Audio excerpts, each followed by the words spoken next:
Basag na mga nicho, sako-sako mga buto at kalansay, at nakasusulasok na amoy. Ito ang lagay ng Pantao Catholic Cemetery sa Libon, Albay. May misteryo nga bang bumabalot sa mga nabulabog na labi sa sementeryong ito? At sa paghagupit ng nagdaang bagyo sa kanilang lugar, paano nga ba ang mga namayapang tila ginambala sa dapat sanay huli nilang hantungan? Kasama ang resibo, dinalaw ng isang residente ng Libon, Albay ang puntod ng kanyang namayapang madrasta bilang paghahanda sa undas. Pero pagdating sa nicho ng kanyang mahal sa buhay, ito na ang tumambad sa kanya. Ito ngayon sa amin, bago lapidan ito eh. Giniba yun nung paggiba nila, talagang winasak din. Ayun po yung mga bungo. Basag-basag na ang puntod at hindi na niya malaman kung nasaan na ang labi ng kanyang yumaong madrasta. Hindi po namin agad nalaman na ganun nga nasisirain yung tirahan niya. Kasi kahit naman po sino talaga, masasaktan, magagalit. Pero gagawa po kami ng paraan. Hindi kami titigil na hanggang na andyan ka lang sa sako. Bibigyan ko ulit namin ng magandang libingan.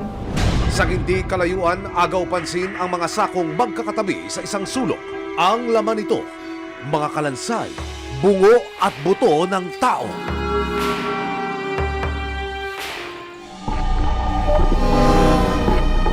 Pero hindi lang pala si Julie ang may ganitong problema. Dahil mahigit kalahati ng mga nicho sa sementeryong ito, butas at giba-giba na. Isa na rito ang nicho ng namayapang ama ni George Peñalosa. 7 taon nang nakalibing ang kanyang ama sa Pantao Catholic Cemetery. Pagpunta namin, nakita namin yung ataol ng tatay ko buo pa. Hinahanap namin yung remains niya, wala na. Galit tapos awa sa tatay ko. Hindi po tinatago, talagang nagmura po ako. Gaganon nilang, parang sabi kong binaboy yung ng tatay ko.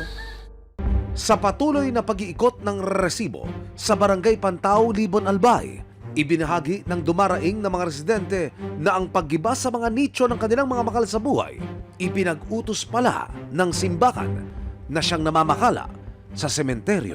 Ang road widening po, matagal na talaga nakaplano. Ang sinasabi nila niya, may rehabilitation, may renovation. Tapos bigla na lang ng gano'n na magpapagiba na pala sila. Parang nasyak nga yung mga taga dito sa amin, taga Pantao.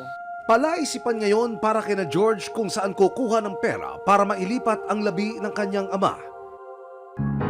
Tulad ni George, dagdag pasakit para sa 82 taong gulang na si Lola Teresita na makaipon ng sapat na halaga para mailipat ang labi ng kanyang mister.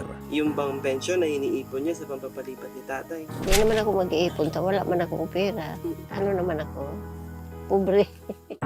Nitong Oktubre, nalaman na lang daw ni Lola Teresita mula sa kanyang apo na giba-giba na ang puntod ng asawa. Apo nga ako tayo, inalis ko na doon sa nalagyan.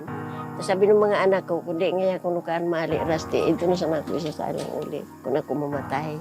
Ngayong nalalapit na ang undas, ang tanong ng mga residente, paano sila magbibigay respeto sa kanilang mga yumaong mahal sa buhay? Ayon sa Kura Paroko, ang mga nichong lumampas na sa 5 taong kontrata ang inuna nilang alisin. Ang kasunduan ng ilinilibing dyan, hanggang 5 years lang. So magbabayad lang sila ng 5,000, good for 5 years. And after 5 years, tatanggalin na yun. Paliwanag din niya tungkol sa halagang kanilang sinisingil. Yun yung moroso. Utang mo yun. Ngayon, papasok ka naman sa panibagong kontrata, magbabayad ka panibago. Ang sa panibagong kontrata, kasi ginagawa namin yung nicho. So, humihingi kami ng 15,000. Panibagong contract yan. Pero isipin mo, 15,000 for 50 years. Ayon sa Kura Paroko, hindi sila nagkulang sa pag-abiso tungkol sa gagawing mga pagbabago sa sementeryo. Actually, dito sa parish namin, yung rehabilitation, nag-start siya 2012 pa. Kaya lang, nagre-resist yung tao. Kasi ayaw nilang galawin yung kanilang mga puntod. Kasi yung sitwasyon ng cemetery is puno na siya. Since May, ina-announce na namin. At yung mga family na mga nandito, in-inform na namin. Pinadalhan namin sila ng notice. Kaya lang usually, di sila nagre-respond. Kadalasan dahilan wala silang pera. So, I decided na gibain na. Ginagawa raw nila ang paggiba ng mga nicho at paghukay o yung pag-exhume sa labi bilang paghahanda sa road widening project ng gobyerno. Actually, kasama sa road widening, in advance lang namin. Kasi in-inform na kami ng DPWH. Ipinakita rin ng Kura Paroko ang ipinagawa nilang bagong libingan para sa mga nagnanais na ilipat dito ang kanilang mga yumaong makal sa buhay. Ito po yung may bayad. Kasi siyempre, pinagawa namin. Kailangang maibalik yung ginastos para makapagawa ulit ng marami pa. Meron kaming isang malaking libingan na konkreto. Yun ay para sa mga walang pambayad. Ang problema, nang ilapit ng resibo sa lokal na pamahalaan ng Libon ang usapin, tinanggi nila ang pagkakaroon ng road widening project. As of now, i-deny ko yan. Wala sa akin galing sa DPWH na magkakandak ng road widening sa lugar na yan. Higit sa lahat, hindi raw kumuha ng permit ang simbahan bago nila binuksan ang mga nicho. Walang sanitary permit. Wala po silang sanitary permit nung pag-aalis nila ng mga buto. Saka yung tama ng proseso na paglagay ng mga buto. Sabi ko, inulit ko nga, dapat yun nasa common ossuary dapat. Hindi yung nasa sako lang. Bagay na hindi tinanggi ng simbahan.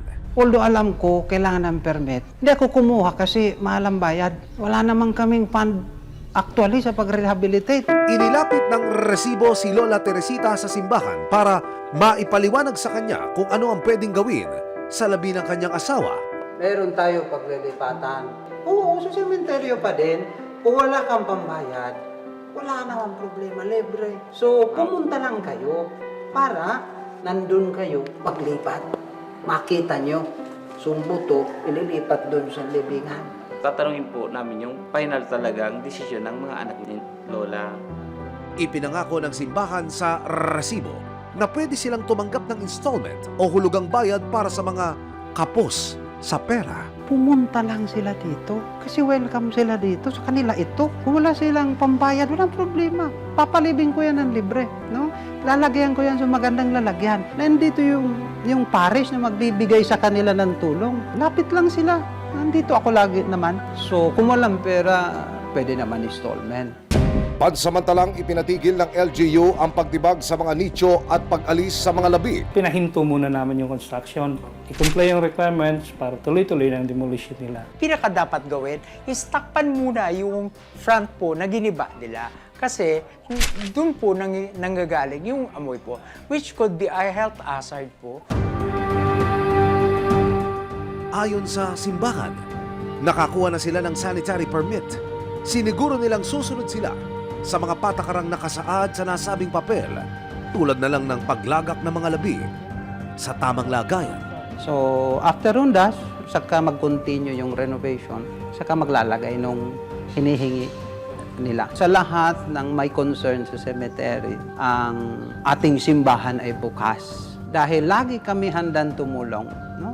Sa mga nasaktan, humihingi po ako ng paumanhin. Pero sama-sama, malalampasan natin ito.